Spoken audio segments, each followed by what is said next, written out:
We're going to start in 2 seconds. I'm going to give myself an official introduction at the top of the hour, but if you are on already, please say hi in the comments. We'll get started in about 30 seconds.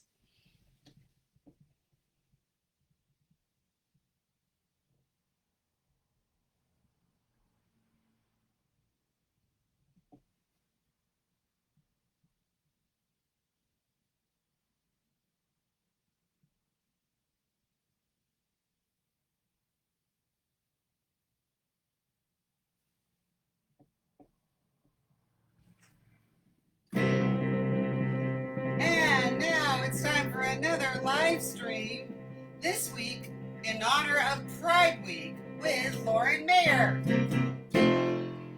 Hi everybody. Thanks for joining me. Mike's here. Got a couple of other people. Oh, good. Hi, Mike. We've got a nice person sitting. Oh, Mike's got a nice icon sitting there looking at the screen, having a cocktail. If you are watching this live, please say hello in the comments. If you're not watching it live, you're watching the recording, you can still say in the comments, and I promise I will read them and appreciate them.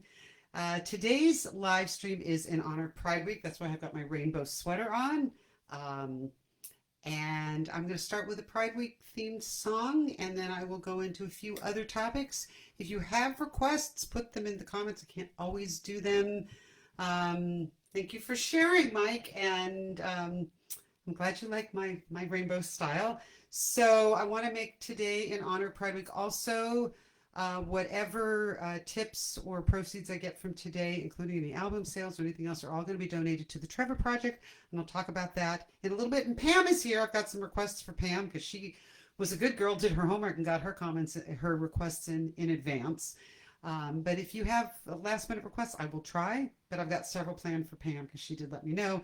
This wasn't one that she requested, but I wanted to start with a celebratory Pride Week song. So here we go. We finally got nationwide marriage equality. Thought we were through with obstructive frivolity, but the right wing keeps fighting the way it does, with a phrase that does not mean what they say it does. Religious freedom does mean you're free to discriminate. If someone you might hate just wants to celebrate, no one's saying you can't pray the way you want to pray. The businesses have laws they must obey. The fervor of your feelings doesn't matter a smidgen. Serving homophobic jerks is against my religion. But legally I can't refuse to serve them to protest their views. Even schmucks have rights today. You can't fire folks for being gay even if your church says to restrict them. But this basic victim doesn't mean that you're the victim. Those who've been rejected need their rights to be protected, which does not make you some persecuted Job. And why are you so frightened? Are you so out of touch? Or maybe it's a case of dog protesting too much. A lot of studies posit someone's probably in the closet when they act like such a homophobe. And this freak out over men and ladies' restrooms is weird.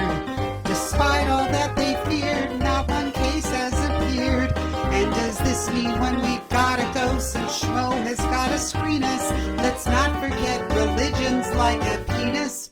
It's fine to have one, but you don't need to wave it in my face. The only LGBTQ agenda is to be treated equally, which won't hurt you or me. Why is that so hard to see? Gay weddings don't disparage the whole institute of marriage. In fact, they actually strengthen the family. And these family values politicians who put gay romance down are usually the ones who get caught with their pants down, or being totally anti-choice and then encouraging their mistresses to have an abortion, or paying for teenage and underage girl dates with Apple Pay, or cheating on their wives multiple times and paying off porn stars, or running a Christian college while hiring a pool boy to diddle your wife while you watch. How much more progress will it take till bakers bake the friggin' cake instead of trying to justify their hate? 'Cause religious freedom doesn't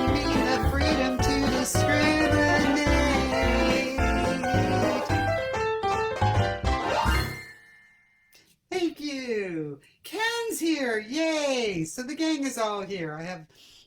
Everybody is here.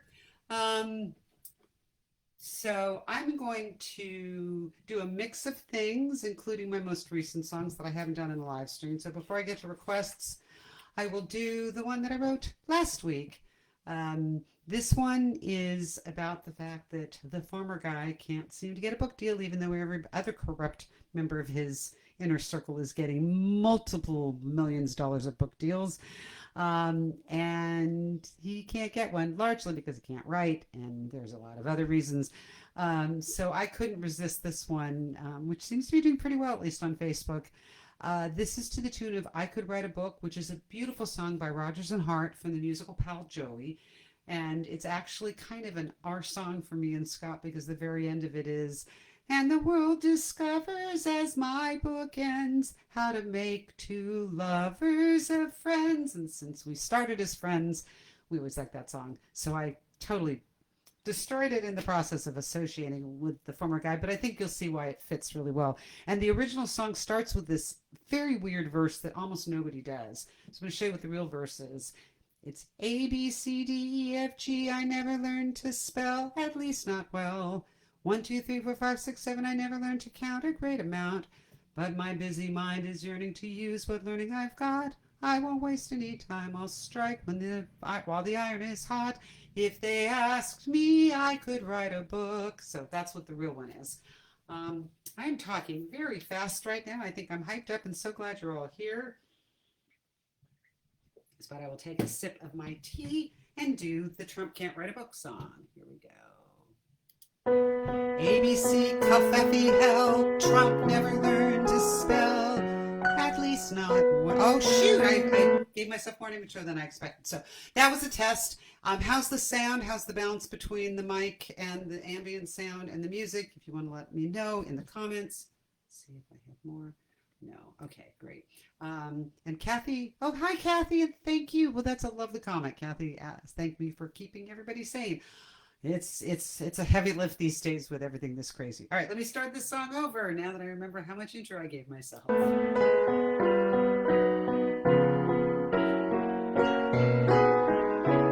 on a second. Now I have to start over. Come on. I hate being weird.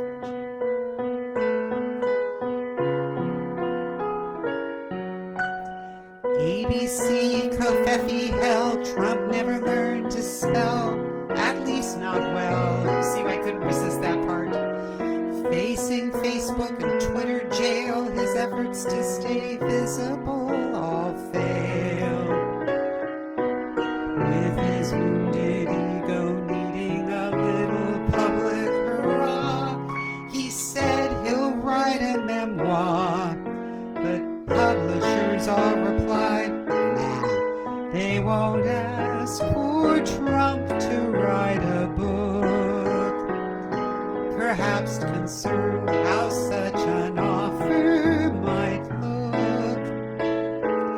They gave deals to Kushner, DeVos, even Pence. The books by them won't make much more sense, but Trump's would be more trouble than it's worth, because there aren't enough fact checkers on earth, and there's no ghost writers who might be swayed, 'cause they know they'll never get paid. They won't ask that schmuck to write a book, maybe because he's a vile, corrupt, incompetent crook. He said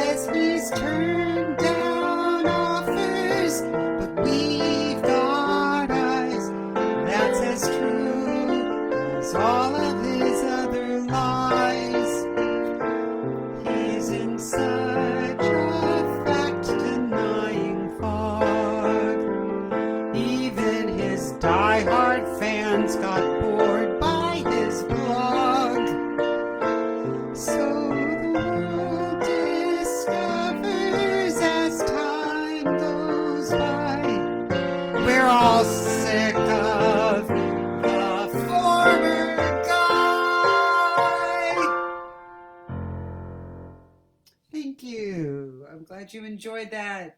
Hey, Valerie. And Ken says the sound is good. That's good to know.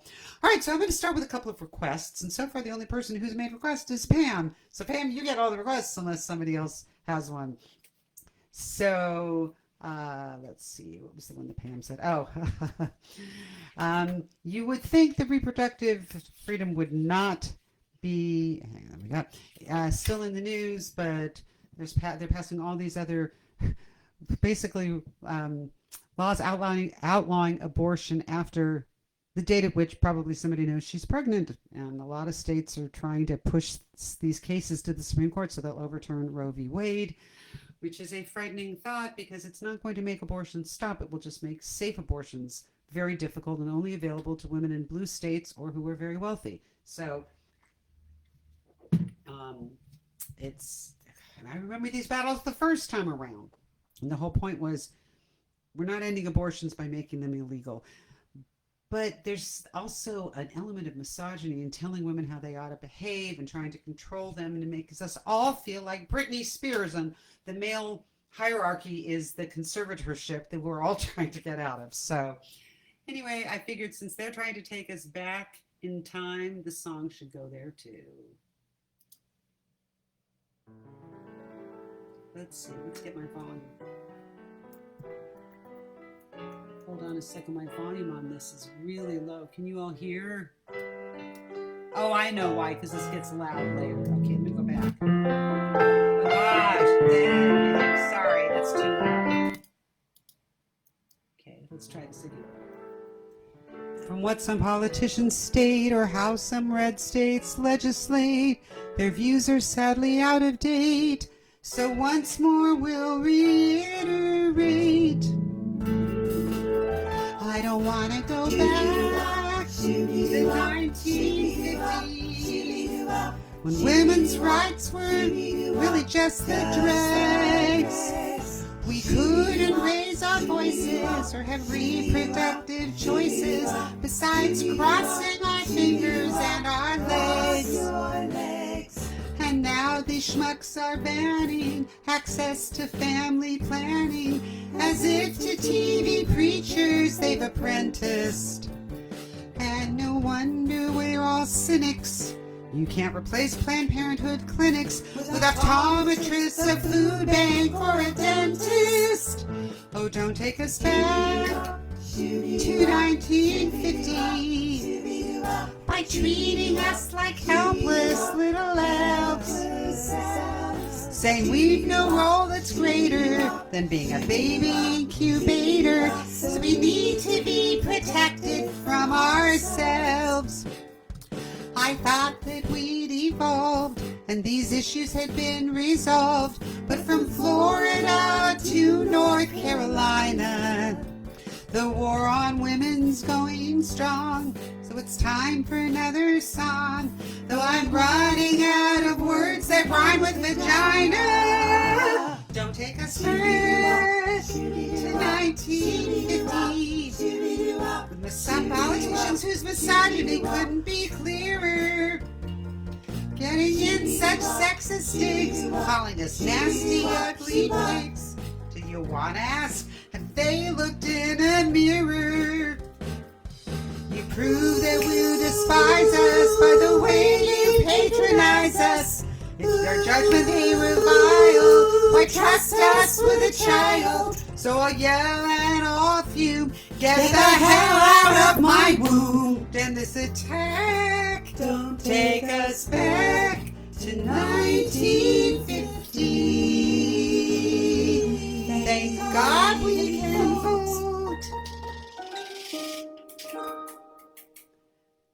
Speaking of requests, are you ready? You coming in early? Are you coming? If you want me. Yeah, always want you. So I thought Scott was going to come in later, but he's here now. So I know this is a request from Pam to have Scott join us. If you are new, let's see, Mike, just a couple years ago. Yes, aspirin's putting, yes, Mike, they joke about birth control. We should just put the pill between our knees, and that will keep us from being slutty women who open our legs up. Hi. Anyway, Scott's here. So, hey everybody, if you don't know, this is my wonderful husband. and he's a great singer, and we do some stuff together. So why don't you talk while I get my chair ready? Do you need the words? I found them. Oh, I think I don't. Okay, well, and this is an A flat. Okay. So I asked him to pick something by one of his favorite singers for Pride, and there aren't a whole lot of singers gayer than Elton John, I would say. Although we didn't know somehow. We didn't. What was the line about your mother? She used to ask you.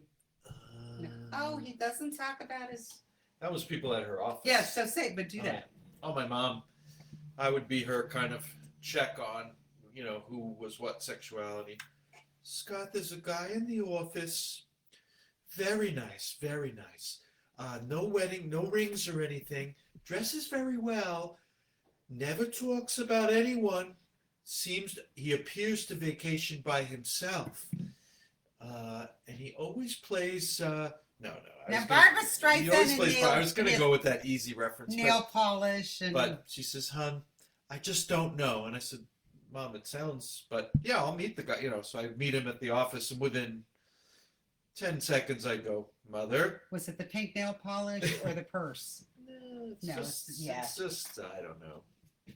Okay, anyway.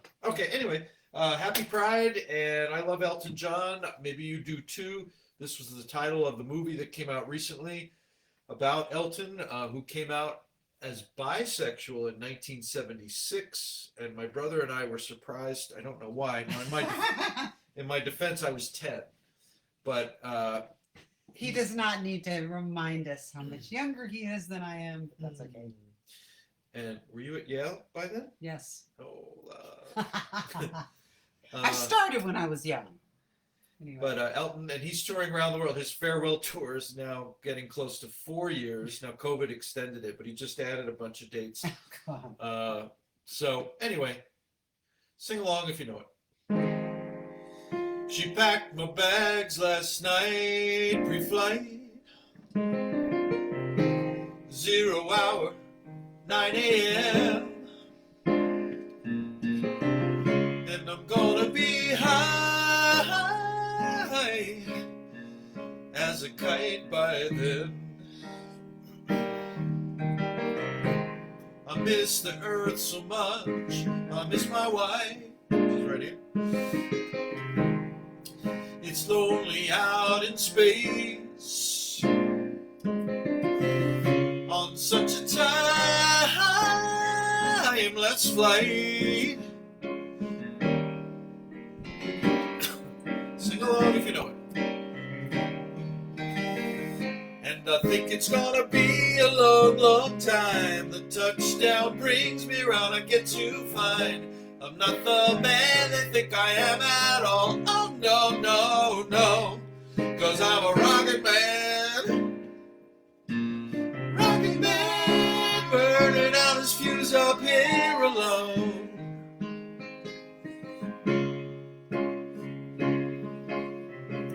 Mars ain't the kind of place to raise your kids. In fact, it's cold as hell, and there's no one there to raise them if you did. And all this science I don't understand. It's just my job 5 days a week. A rocket man. Whoa, rocket man. Light your lighters. And I think it's gonna be a long, long time. The touchdown brings me round. I get to find I'm not the man they think I am at all. Oh, no, no, no, 'cause I'm a rocket man.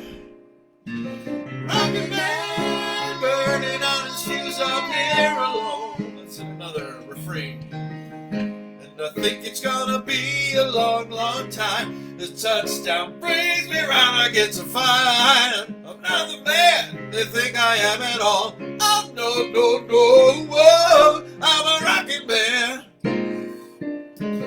Rocket man, burning out about as few's up here alone. And I think it's gonna be a long, long time. And I think it's gonna be a long, long time. Just a few more of these. And I think it's gonna be a long, long time. Maybe two more. And I think it's gonna be a long, long time. One more. You see how we rehearse. And I think it's gonna be a long, long time. Namaste. Let's see. Long time sing along. Slightly behind born in 75. Ooh, Mike, you're a youngster. Wow, I got some young people watching. Thank you, everybody. That's Scott. Get rid of this chair and I will come back. I still don't see any other requests, so I'll just keep doing a couple more of Pam's and a couple more of mine. So what else did Pam requested this one, which I thought was actually one I was considering doing for Pride Week. Where did it go? Here we go. I'm going to get you, let you be in on a couple of little behind the curtain things. I have a little stand here on my notebook, which is pink because I love bright colors. It has all my lyrics in it because I do a new one every week, so I can't always remember my lyrics. So this way they're there. So I wrote this one more about racial justice because around, I don't remember what specific protests there, but all these companies coming out in support of Black Lives Matter, but then not changing anything, or companies coming out in favor of voting rights should be available to everybody, and this is terrible, but they're not going to change anything in terms of their behavior. And it was almost like these causes were just advertising slogans instead of wanting to do anything about it. So, of course, I had to write a song about that, so here we go.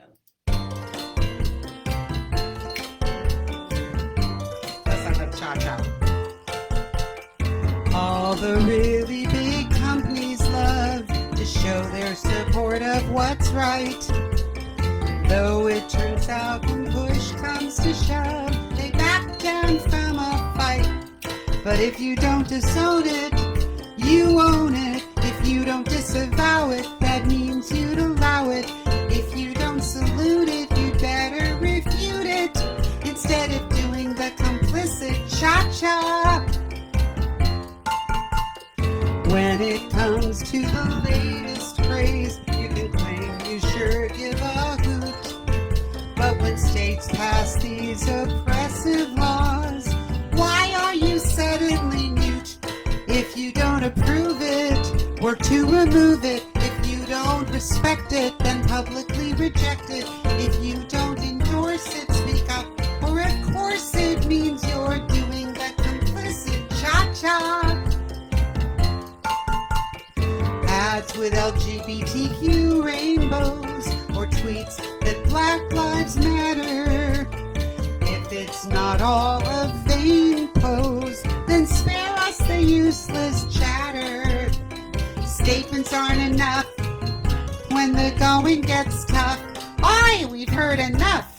It's not okay to say that you care for all of the downtrodden masses. If you won't step up when things aren't fair, you can shove those platitudes up your... If you don't decry it, then you're standing by it.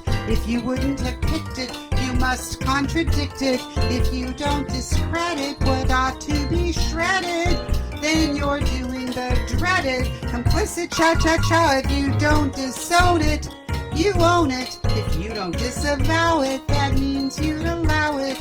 If you don't salute it, you better refute it. Instead of doing the complicit cha-cha. I hope this song has taught ya when issues are so fraught ya. Should know that we will watch ya and we won't miss it when you do the complicit cha-cha. So that was for Pam. Let me give a brief background on the Trevor Project. If you saw in the notes, today is all a fundraiser for the Trevor Project. And I knew that the Trevor Project was a wonderful online and in-person resource for at-risk LGBTQ youth. Their rates of suicide and suicide attempts are exponentially higher than the average. And so there's this great hotline and resources, and I just knew it as this great thing. And I remember there had been a documentary or some kind of movie about somebody, and I assumed it was a real kid named Trevor who maybe had taken his own life. No, it was a fictional story that was a short film that HBO picked up, written by a woman who had created this character of a struggling teen named Trevor. But there was no such real person. It was fictional, but HBO did a full movie.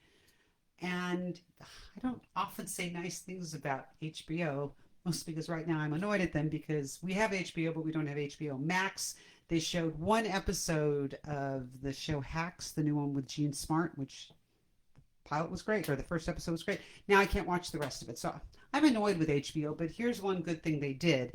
They wanted to put a hotline at the end, since they raised the whole issue of teen suicide.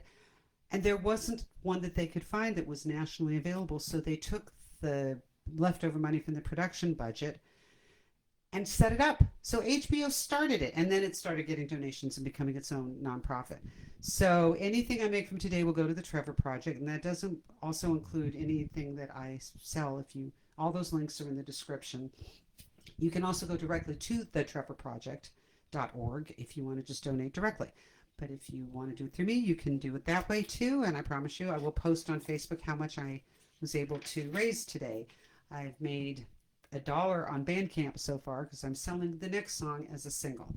So I do need a sip of tea before I attempt this one. As you might hear, my voice is cracking a little bit.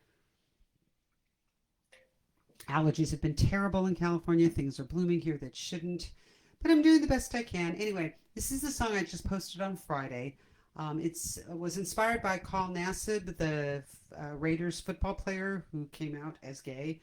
And people are saying, so what? Lots of people come out as gay. And several commentators wrote how important this was. First of all, he's the first actively playing professional football player to come out. That matters because young people are going to see this. Maybe some struggling teen's dad is a football fan, really likes Carl Nassib and might reconsider. It also matters that the reaction was so positive. The last time a football player came out was Michael Sam, I believe his name was, when he was drafted. And reaction was, people were grossed out because he kissed his boyfriend when he did get called. And he ended up getting picked by a team but never actually playing. And who knows whether that had to do with just him not cutting it or all the other stuff. But several people said he was a bit of a distraction. And that was the reaction with this one is unqualified support. It is absolutely wonderful. Oh, great. You sent through Facebook. I am going to ask people, the stars on Facebook, I get like a fraction of it. So Facebook makes money on those. So if you do future tips, please do it through Venmo or any PayPal or any of the links that I sent, only because I was really excited. I made some for the cause I did a couple of shows ago, and I got $1.50 from Facebook. So anyway, but thank you for supporting it in any way you can. Anyway, so the reaction has been so positive that it does matter. And I was going to write a funny song about being a Jewish mother, and of course that means that I secretly want a gay son because he'd never leave me for another woman. And how, I don't care when celebrities come out because I can still have a crush on Ricky Martin. The fact that he's gay is not going to change the fact that he would have never gone out with me anyway. So, because he's famous and I'm in the suburbs and I'm married and very happy. But I can still have a crush on Ricky Martin. Now I have a crush on Carl Nassib because on top of being really cute, he's done this incredibly brave thing. So this is the song for him. And this song is available on Bandcamp. If you just look me up on Bandcamp. And I'm selling that, and that will also go to the Trevor Project. So here we go.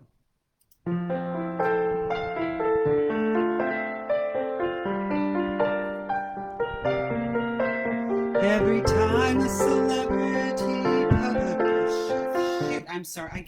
I just wrote this and I don't remember how it goes. How's this volume? Every time a celebrity publicly comes out, some wonder why they bother saying what's the big fuss about. Marriage equality's no longer scary. We've got a gay married cabinet secretary. Things are changing, I know, but we've still got a long way to go. So it matters to see people speak their truth even today. Yes, it matters when the world can say we still think they're okay. When so many still feel they have to hide who they truly are inside. It gives them hope whenever we open that closet. So I'm positive it matters. We laugh at ads with rainbow flags or pride-themed frosted flakes, but don't discount the difference that a simple symbol makes. If a homophobic dad who's a football fan learns his favorite player is an out gay man, it might open his heart. And that could be just the start. Someday these big announcements will not be in the news, 'cause no one will care who you love, how you dress, or which pronouns you choose to use. But in the meantime, I hope coming out remains a trend, so we can see people being who they are. And guess what? The world didn't end, 'cause it matters to see people speak their truth even today. Yes, it matters when we all can say we still think they're okay. I wish no one felt the need to hide who they truly are inside. But if it gives them hope, then next time someone opens the closet, I'm positive it matters, 'cause it can tell someone struggling you matter. I wish I knew how to send support and a big hug from me. Yes, you matter. Oh, well, I guess the next best thing has to be an openly gay celebrity. Whether you're a bullied kid or a football star, you're lovable exactly as you are. So I hope it hopes you cope the next time someone opens their closet. And I'm positive you matter. You're not alone out there, and you matter. I hope you know how much I care, 'cause you matter. You matter. You matter. You matter.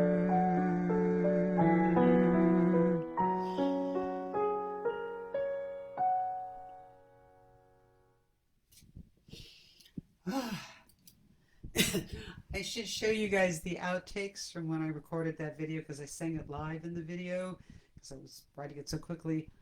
I mean, I'm bawling my eyes out. I still get choked up just because I think of all those kids out there who don't have parents who wanted gay kids, and whose parents are not accepting them as who they are. And back before marriage equality, I used to post, not but fairly regularly, I do something about the fight for gay marriage. And I would get these comments from people, saying they were teenagers or students in red states or blue states with unsupportive parents, and asking if I'd be their honorary Jewish mother. And it just breaks my heart.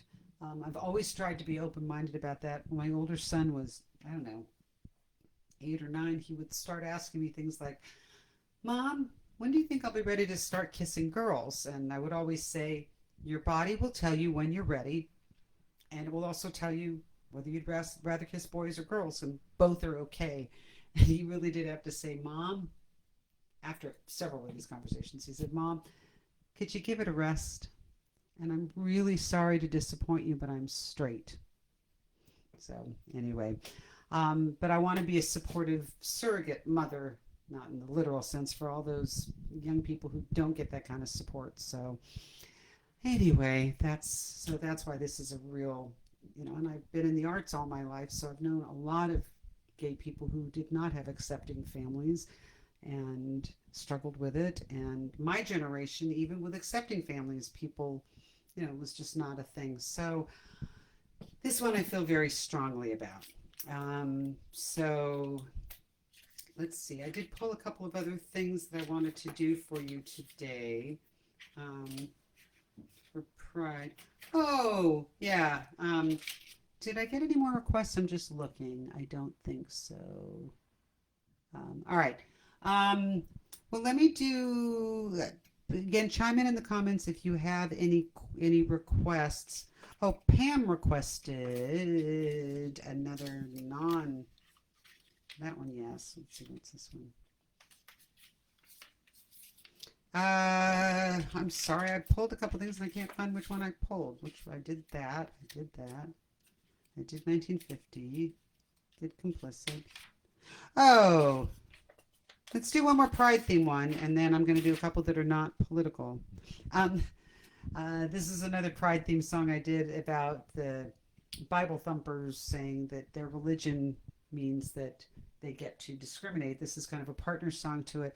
Not only, I'm sorry, it's not a Bible-run country, but I love how selective they are. And there was a wonderful response to, I think it was Dr. Laura, remember her? She did a whole thing about how she's not homophobic. It's just that she bases all of her legal philosophy on the Bible, and people have called her out on it. And if you want a good example of calling out people on, who's it? Marco Rubio, who's always quoting Bible verses on Twitter. And if you're familiar with John Fugelsang, he's a comedian. The only way I could describe to people who he is he was the next host after Bob Saget of America's Funniest Home Videos. But he is a brilliant comedian. He's also, I don't know if he went to a Jesuit college or he just knows Jesuit philosophy. They're the sort of hip, liberal-ish Catholics.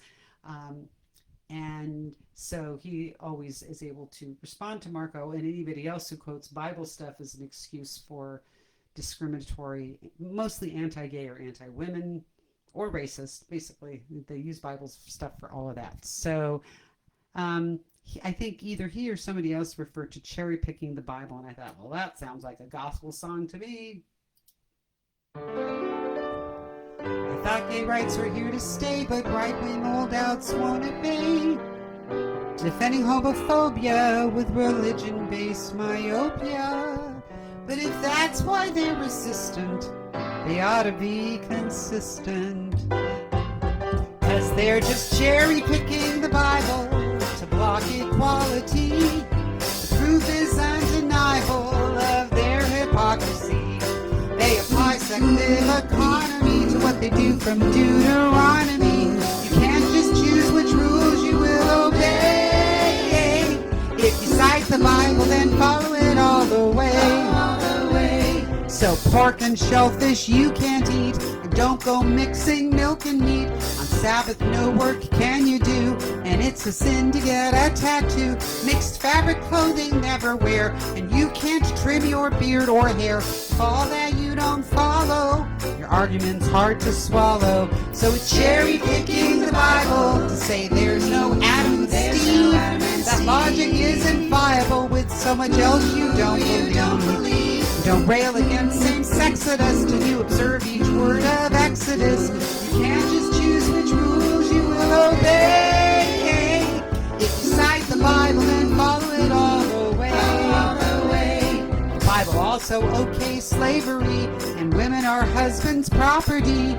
Men get to have lots of wives, non-virgin brides have to lose their lives. When kids commit gluttony, they get the death penalty. If all that you don't observe, you've got a lot of nerve to go cherry-picking the Bible to redefine reality like the sin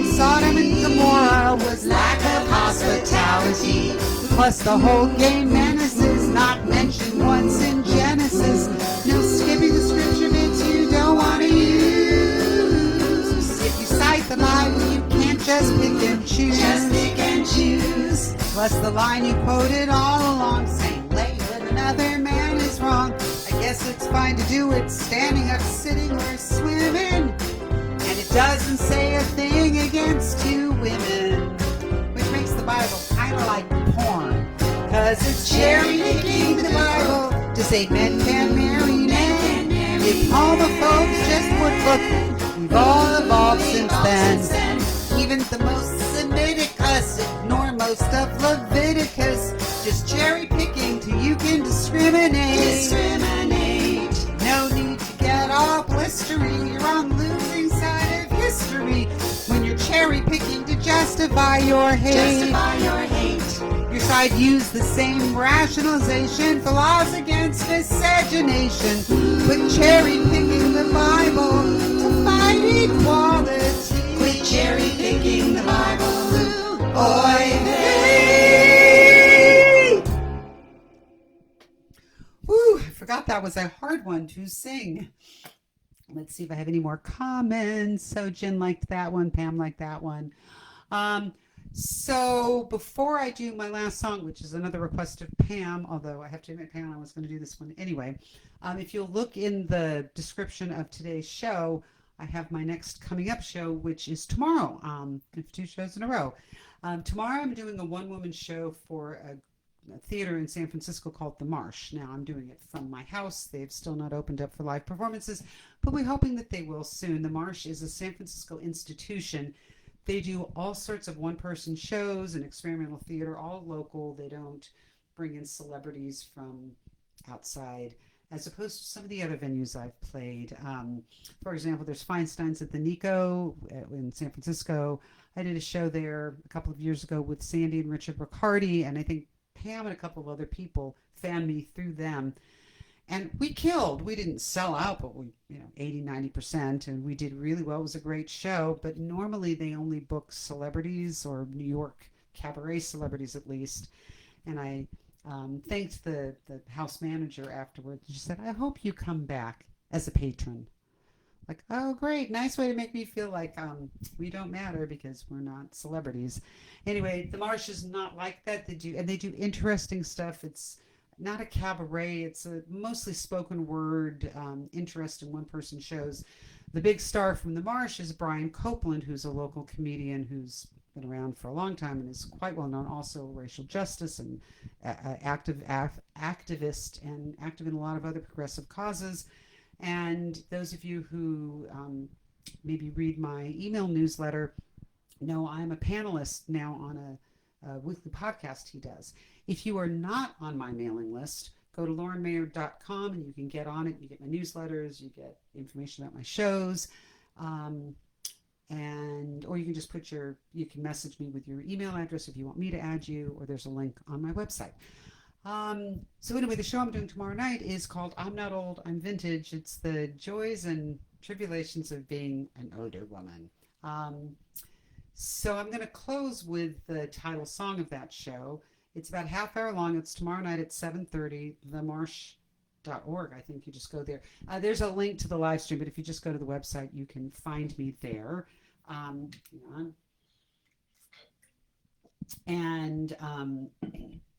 There will be a little interview afterwards by one of their producers, which is really fun. And that's Songs and Spoken Word.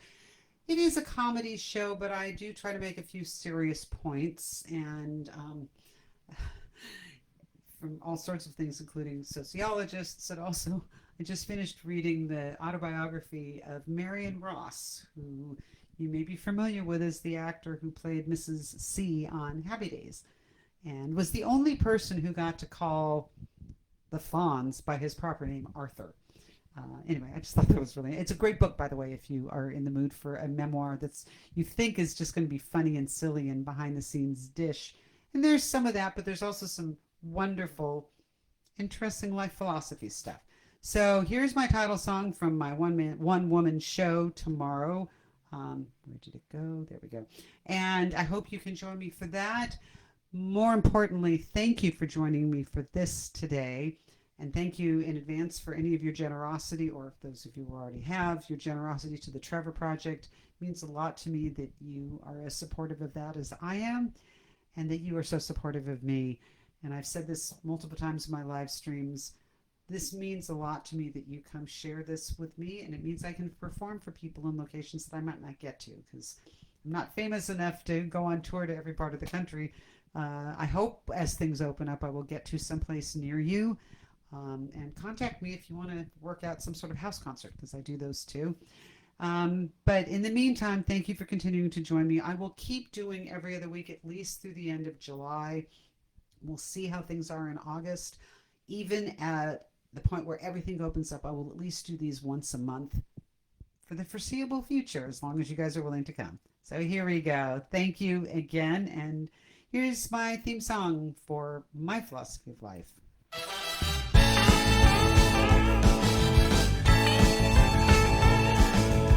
You won't find me whining about the years of wear and tear. I've found a silver lining, and it isn't in my hair. 'Cause with aging comes perspective, all the wisdom that you gain. Besides, I don't mind wrinkles, 'cause I want them in my brain. I'm not old, I'm vintage, I've stood the test of time. Living longer has made me stronger. This vintage baby's in her prime. I'm not old, I'm vintage. You want to sing along? I'm not old, I'm vintage. Everyone's obsessed now with looking young and hip and thin. But hey, I'm at my best now, and I like the shape I'm in. Oh, I'm proud of my experience, all the battles I have fought. And it's not just my hot flashes that make me feel so hot. Whoa, I'm not old, I'm vintage, I've stood the test of time.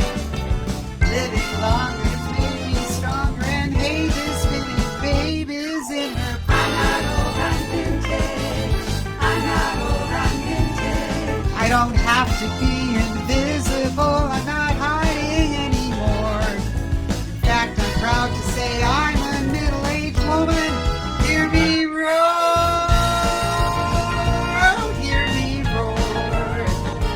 Whoa, I'm not old, I'm vintage, I've stood the test of time. Living longer has made me stronger, and hey, this vintage baby's in her prime. I'm not old, I'm vintage, I'm not old, I'm vintage. I'm not old, I'm vintage, I've stood the test of time. Living longer has made me stronger, and hey, this vintage baby's in her prime. Everybody. I'm not old, I'm vintage.